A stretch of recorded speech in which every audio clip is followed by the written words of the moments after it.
when first thought, submit spirit before matter. Our celestial humanity arrives, awakening in the dream, an inception of our reality. So we live, we love, and then there is music. So we dance, we sing, we praise, we reflect.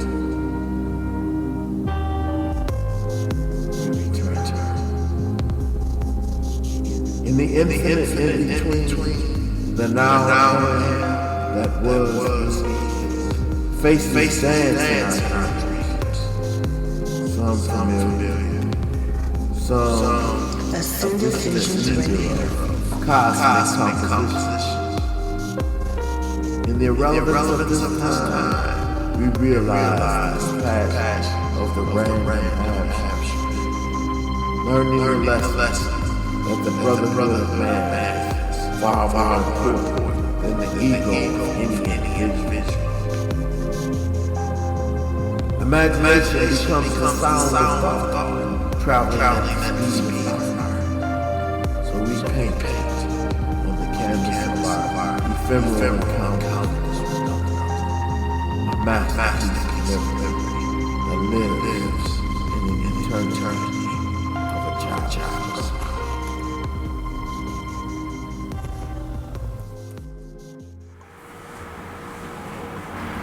What is black love? Wow, that's a big question. Because you're talking about blackness and you're talking about love, which are two almost indescribable things. But for me, black love is special because it's resilient. We come from a people for so many years had to struggle to be together, struggle just to have a family, struggle just to have a union. I mean, if you come from, if you come from where we come from, and just to remember a time when families were sold apart just because of their blackness.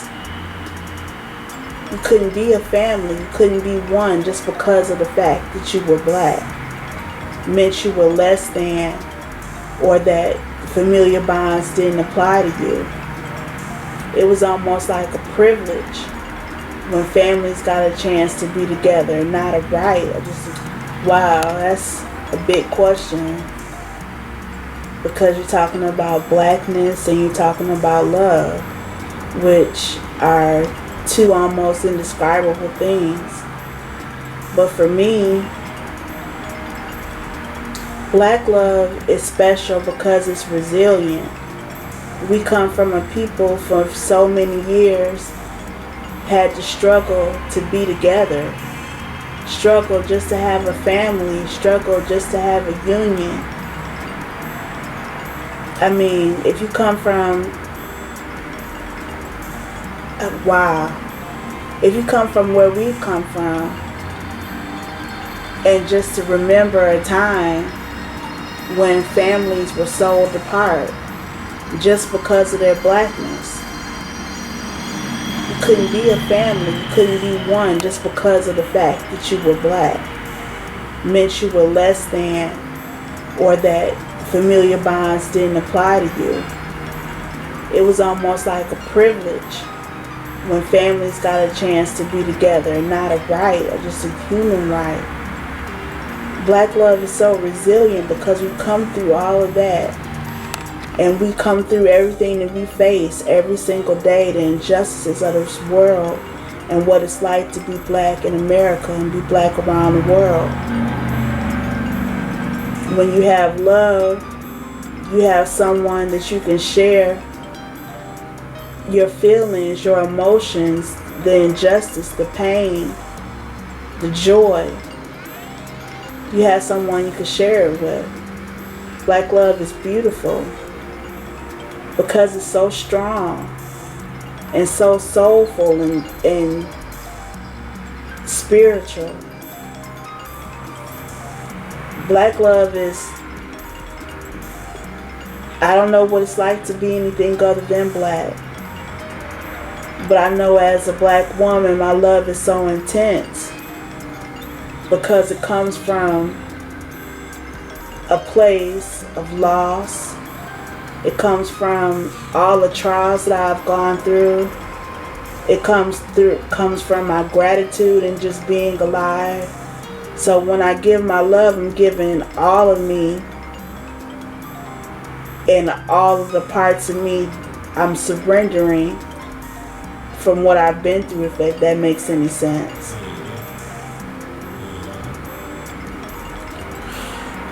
How critical are grandmothers to child development? For me, my grandmother was everything. Grandmothers are love. That should be on a t-shirt.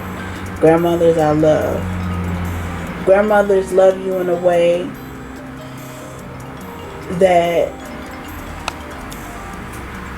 no one else, even their own children, I don't think they could find that special place that grandparents have, because they nurture you from a aspect of not being the sole disciplinarian, but being able to amplify their love and attention and amplify the motivations of what they want for you. They're able to give it to you on such a more intense level because the parents are handling the day-to-day, the mundane, the everyday, the things that need to be done. So grandparents are like bonus parents, and they get to focus on the love. My grandmother was a loving grandmother. She was also a disciplinarian. I knew that if I stepped out of line, that there were consequences. But at the same time, there's never been a love in my life that has been as intense as the love that I have for my grandmother that she had for me. When she passed, my world fell apart. And I had to bring myself together in strength, knowing that that's what she would want for me. But just on a selfish level, when you have a true bond with your grandparents, it's like nothing else even matters. And when they leave, a part of your world leaves. So they're definitely integral and instrumental, and man, I could see her face now.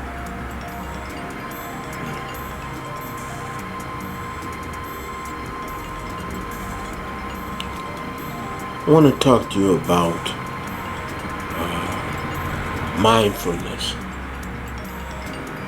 What is mindfulness to you, and how does it help one's well-being? Well, mindfulness is kind of what I'm experiencing right now. Although the rawness and the pain and the emotion of just thinking about the loss of my grandmother is the first thing on my mind and in my heart right now, I'm being mindful that this isn't the time or the place, as Marvin Sapp would say, for giving up. And I'm concentrating on what my goal is, and that's to be understood in this time and space.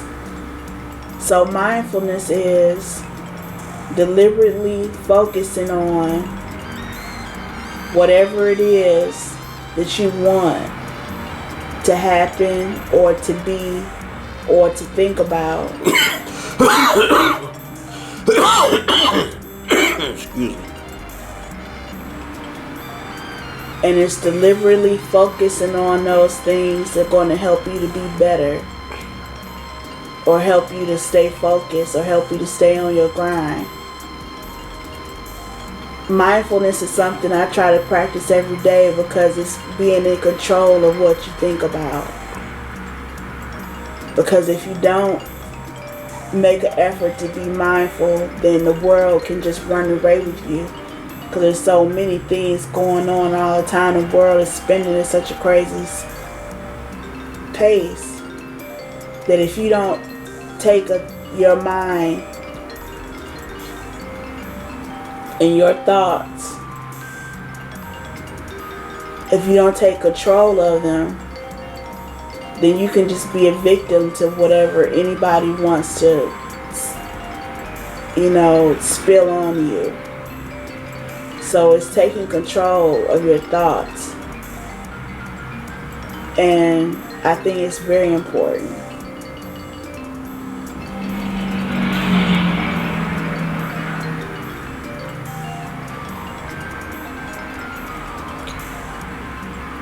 I want you to give me a short verse from a poem that comes to mind, and then tell me how important are women poets to the artist community today.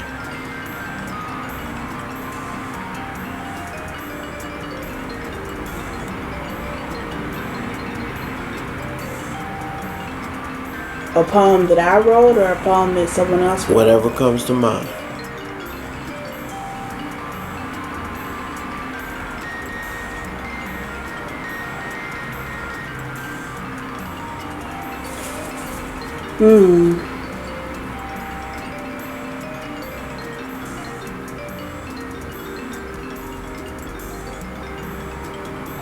That's a tough one. I got like 7 poems floating around in my mind, and they're all like, say me, say me. Another one saying freestyle. Another one saying whatever comes to mind.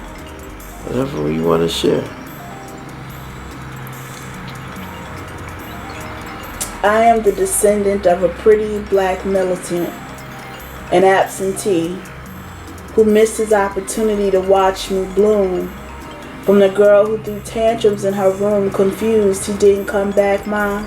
Wasn't coming back, ma. Didn't have our backs, but left a lasting impression.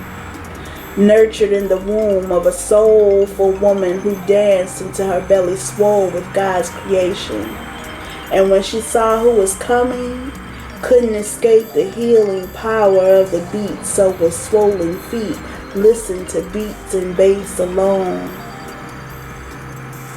That's an excerpt of a poem I wrote called Pretty Black Militant for my mother. Okay.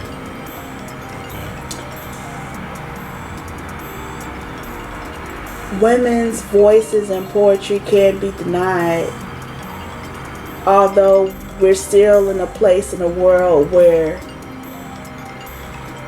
some women don't even have basic human rights to just be alive and be free and be in control of their own bodies and their own minds and who they marry and if and when they go to school,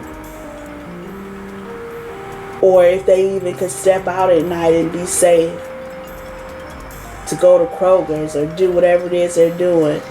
And in this world, women are still not safe. Women are still not honored fully as we should be. But we're such an important part of the world. There would be no world without us. We're mothers, we're daughters, we're sisters, we're aunts. We're griots, we're poets, we're teachers, we're mathematicians, astronauts, teachers, firewomen, doctors. I mean, we're such a part of the landscape that we can't be taken for granted anymore. So when I listen to poems written by women, and when I write poems, I listen for that certain aspect that women bring to the conversation, whether it's a higher level of compassion, whether it's a higher level of passion, or if it's just black girl magic.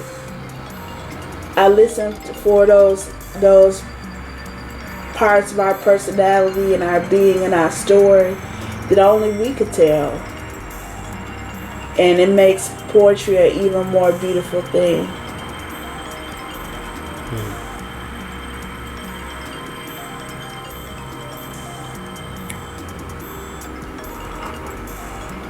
We all know that it's important to drink water, and water being the essence of all life.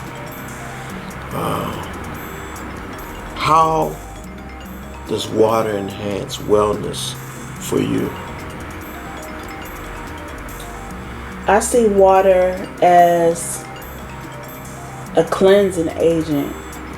When it's time to shower, bathe, wash our hair, brush our teeth, take care of ourselves, when you just think about how blessed you are that, 50 miles from here, people don't even have clean water to be able to do that in 2019. Black people still don't have clean water in Flint, Michigan. And when you think about it, it's the most bastardous thing to even imagine that in Flint, Michigan, a car ride away, a CD playing and a car ride away, they don't have clean water. And they haven't had clean water. And no one is stepping up and taking responsibility and doing what needs to be done to give them the basic human right that they deserve. Because it's black people, people of color, that's suffering from it. If that had happened in Taylor, Michigan, or in Ann Arbor, Michigan, or Berkeley, Michigan, or any other city that was majority of, non-black, it would have been fixed by now. So it makes me angry that that's still the case in 2019.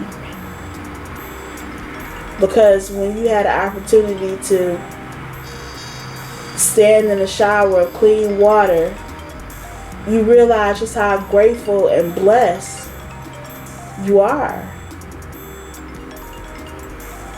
So I see water as a cleansing agent. It's spiritual to be around water.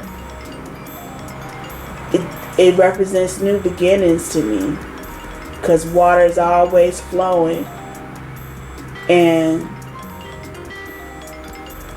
it's just like endless possibilities when you sit by water,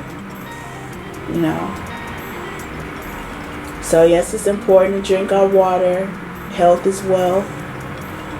But for me, it's a spiritual and a cleansing thing. There's no better feeling than that squeaky clean feeling.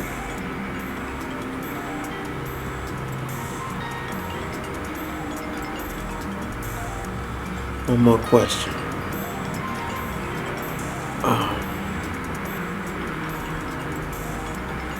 How important and what is the value of music to you in the world?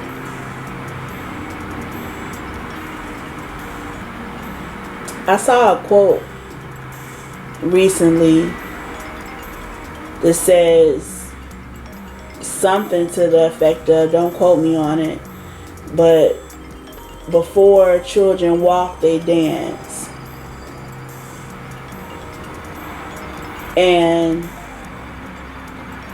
that is so true. My earliest memories of life revolve around music. The music that was playing in my house. Probably the music my mom was playing when I was in utero. The music that I listen to or help create when I go to a place of worship, which is completely different from the music I listen to in my days when I go to the party or go hang out. That music is different. Then there's music for meditation, music for love, music for healing. I use it for everything. It's like being able to communicate your innermost emotions and feelings without talking. I think sometimes we talk too much. Everything, I was always taught, everything you think doesn't have to come out. You know, some thoughts are just meant to be thoughts.